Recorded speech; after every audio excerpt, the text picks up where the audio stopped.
Runway, blasting out of the gate, followed by Billy the Kid, Sweet Victory. And moving up in between runners is Mr. Tatler, Desperados. Monte Napoleone Tempest is the early trainer. Back to the front runner, Smooth Runway by about 2 lengths, Desperado in second.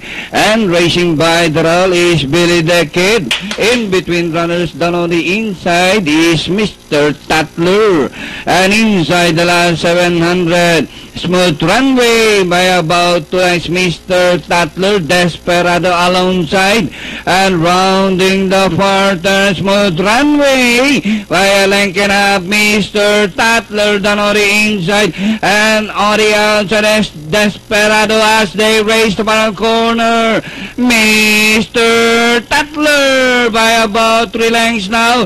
Desperado is running in second, third, Smooth Runway. And nearing the finish line, Mr. Tatler now burning the tracks and winning this race by about 8 over Desperado, Smooth Runway. Tempest took fourth, then comes 5, Sweet Victory, Monte Napoleone, Billy the Kid.